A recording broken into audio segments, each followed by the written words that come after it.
mean, so Tim, we've been talking about the finance side, but right now, like, I've got 40, 50 individuals, and I'm just one mortgage originator. I mean, you are out there in the field every day at a big company that has, hundreds of real estate professionals. What are you seeing from your team and your company? What are they reporting about, days on market?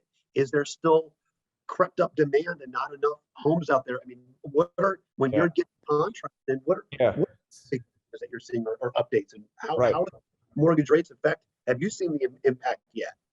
We looked at the median days on market for the last 3 months. Okay, let's talk about what's happened in the last 3 months. Interest rates, they went up, considerably over 3 months. And there was this idea that, well, maybe the days on market would change. And even over the last 3 months, and this would be all of even May data, the days on market was still the same. And it's actually, I think I'm looking at it, but I think it's 5 days. 5.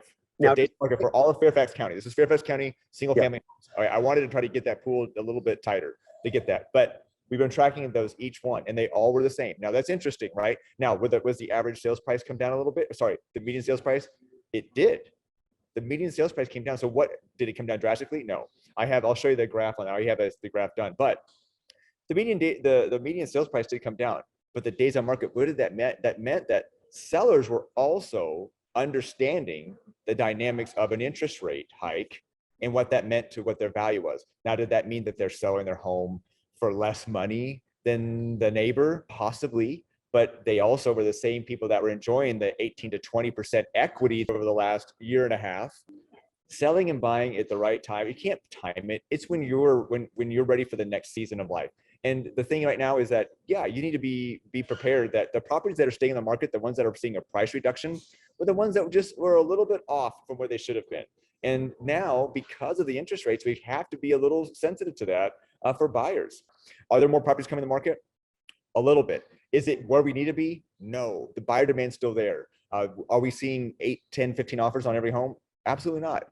But if you remember, you remember this, Pat, before the pandemic, we were still getting 3 to 5 offers on homes, and that would be a multiple offer situation.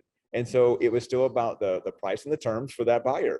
And it's the same situation. So we always keep counseling our buyers. Yeah, we're in a market where the affordability factor is pushing some people out of the market, or not out, but maybe they're going and looking at a different type of home, price point, area, town. But the affordability factor is something to consider. It doesn't mean that you're going to be able to offer $25,000, $30,000, $50,000 less. You're just going to have to prepare that there's only maybe 2, 3 other people that you are actually still in competition with for that home. So we're back to where it always was. We're seeing the terms come back. These great protections that were in the financing contingency, appraisal contingency, home inspection contingency.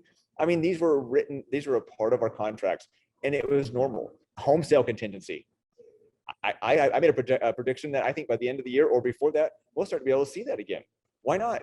If we have a great buyer the quality of the buyer is still the same. I mean, you could probably vouch for that, Pat, but why not? That was normal. It wasn't scary. Yes, there's a risk, but it was pretty normal for us to help a buyer that sell their house, and go buy the new house, and then take that as a coinciding settlement. And it was like, okay, well, they're selling this. We talked to that lender. It looks good. Let's make it happen. We did it. And it was okay because you had a professional that presented it, showing that the whole package was solid and you had good lending, that you're ready to go. So how do we answer that? I think what it is, it goes back to what you said, Peyton Manning, that the play has changed, but it's a play that we have solutions for, because if you're working with the right individuals, you have the experience of any type of market.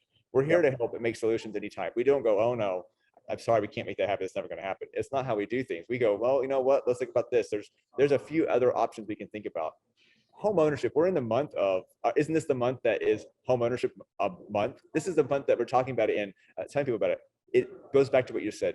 There's great equity in a home. We can see that someone that rents or someone that owns a home over 15, 20, 30 years, their portfolio, their nest egg, their equity position in what they have in value of their own home, at their own financial well-being, is so much greater because of owning a home. And there's just things that's so good about that. So we're here to provide solutions. Is it different? Yeah. Do you need to get past the headlines? Yes. Do you need to talk to us to show you what's really going on in the market? Because it's changing every week in every little zip code. Changing every week. There's some zip codes I looked at today, 22152 this morning, still It's a crazy seller's market. The inventory level is still low. You go to another zip code, you see it creeping up. And so guess what that means? That maybe a little bit more, maybe you don't need a bid way over. Maybe you just come in straight at offer price and you get a home inspection contingency in there. So it's so hyper local, Pat. We have to be able to look and pinpoint each little area and talk to our other lender professionals out there to find out what's going on. And we're seeing it's for the right buyer that's ready to do something this year, this fall, this summer. It's a great opportunity, especially if you're thinking long-term. And this is the same thing I said even in January. The same thing I said last year. We buy real estate for long-term.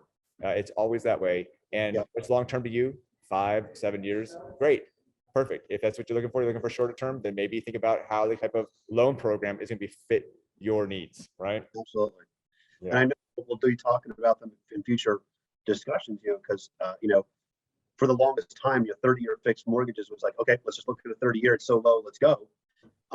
But, the adjustable rate mortgages and different terms are coming into play now. And, even I had a shorter term loan at one point, knowing that that first house I was in was not going to be my end all. And I wasn't prepared to be a real estate investor. When I bought my first homes, I wasn't going to keep it. Having a shorter term loan made sense because the interest rate was slightly lower, and cash flow was a concern at the time. So having that adjustable rate that was a slightly lower rate than the fixed was a great option. But this great discussion points, Tim.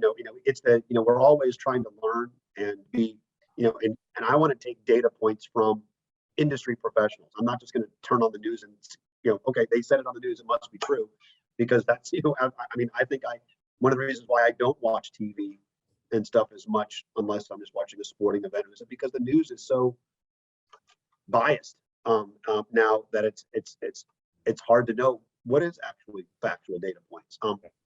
But it's always educating ourselves and making sure that you surround yourself with a good team. Everything from the realtor to the lender, to the insurance person, to the financial planner, to the mover, the painter. It's nice having that sphere of people that you can go back to help you with that home ownership and taking care of the home as well. Right. Well, Pat, it's been a pleasure talking to you this morning. Thank you for hopping in while I was I'm here on vacation, my last day, heading back up to the DC area tonight. Yeah, a great time. You're in Texas, right? I'm in Texas and enjoying, got my barbecue fix.